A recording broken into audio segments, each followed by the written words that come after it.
Lalu pemirsa, dapatkah KPK menjadikan tersangka Rafael Alun Trisambodo menjadi pintu masuk pengungkapan dugaan penyelewengan yang lebih besar di tubuh internal Ditjen Pajak Kementerian Keuangan? Kami akan membahasnya bersama dengan Iskandar Sitorus, Sekretaris Pendiri Indonesia Audit Watch. Pak Iskandar, selamat malam. Selamat malam, Mbak. Maaf agak mengganggu karena saya belum turun dari kendaraan ini. Gelap mobil Baik. saya.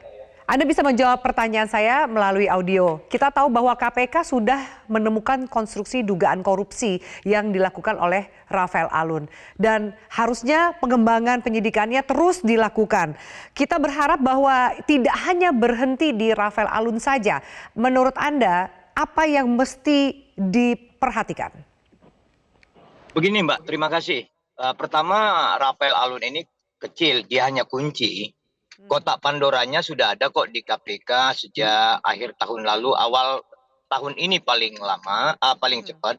Dan itu adalah 4 kasus pajak terbesar di Indonesia saat ini. Jadi kenapa KPK sampai maksimal berjuang untuk menyentuh yang namanya.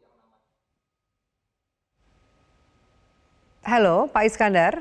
Nah, kalau kita perhatikan saat ini, Ya. kami sangat-sangat yakin seperti yang dikatakan banyak pihak, seperti Pak Saud, Bu Yenti, dan lain-lain, ini adalah kasus pajak terbesar yang bisa diungkap KPK atau aparat hukum kita, dan menjadi sangat disayangkan jika Pak Presiden tidak ikut untuk membantu menuntaskannya. Karena belum tentu bisa terulang 2 kali hal yang sama yang bisa ditempuh oleh aparat hukum untuk mengungkap kasus seperti ini. Jadi jangan sampai momentumnya lewat ya, Pak Iskandar. Iya, gold periodnya nanti hilang karena begini, Mbak. Asumsinya adalah bahwa Rafael terkontaminasi dengan 50% kasus perpajakan di Indonesia. Begitu, Mbak. Baik, salah satu yang disampaikan oleh KPK, Pak, bukankah modus perusahaan konsultan pajak ini juga bisa menjadi pintu masuk? Karena itu juga kecil, disampaikan. Mbak. Itu kecil, Baik. Mbak. Jadi kemana pintu masuknya? Karena kan kita nggak bisa hanya berhenti Rafael. Rafael kita yakin tidak bermain sendiri. Bagaimana dengan atasan, bawahan maupun rekan sekelompoknya? Jadi begini, Mbak, kami sudah sebut dari awal dan seperti banyak pihak. Halo?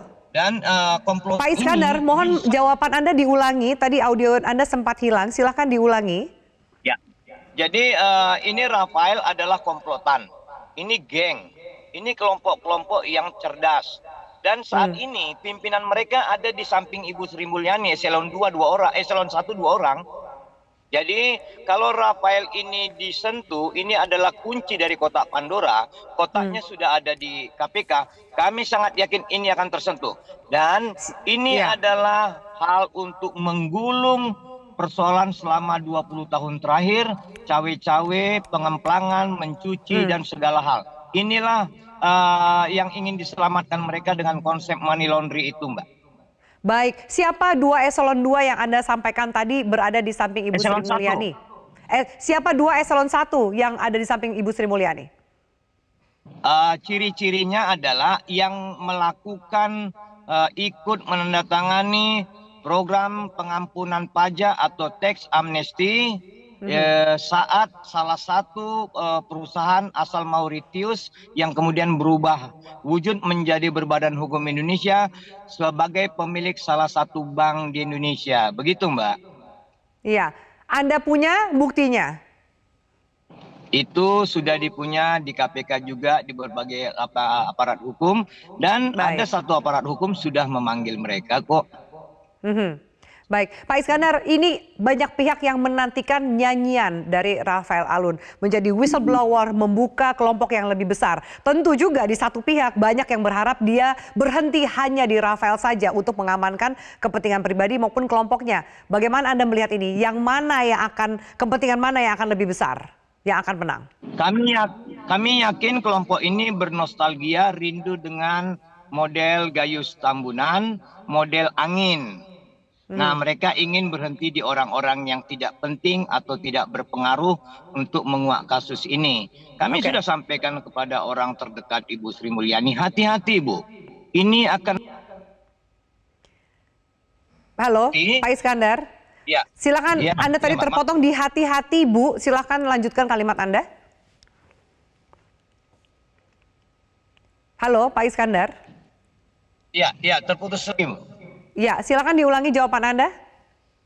Kami sebut hati-hati Bu, karena ada 2 eselon 2 ini akan merusak reputasi sebab mereka pada saat itu ikut dalam hal-hal buruk memanfaatkan program Pak Jokowi, yaitu program pengampunan pajak. Ya. Itu Ya. bisa ditelisik kok. Ibu Sri Mulyani Oke. mempunyai kemampuan untuk itu. Kalau Ibu Sri Mulyani tidak mampu ya harus minta tolong ke Pak Jokowi. Akankah menurut Anda Rafael Alun membuka semuanya menjadi whistleblower? Kalau dilihat dari kasus beruntun pada keluarganya, kemudian konsekuensi-konsekuensi yang diterimanya dari netizen warganet plus 62, kami yakin dia akan mengungkapkan yang sejujur-jujurnya karena dia sudah mengalami hal buruk, sebab yang Baik. komplotan ini sepertinya sudah cuci tangan menghindar dari dia, begitu Mbak. Baik, kita nantikan langkah apa yang ditempuh, kita ikuti Kita juga proses hukum yang doakan berjalan. semoga berhasil KPK, sukses Baik. untuk KPK. Pak Iskandar Sitorus, terima kasih untuk waktu dan diskusi Anda di Prime Time News pada malam hari ini.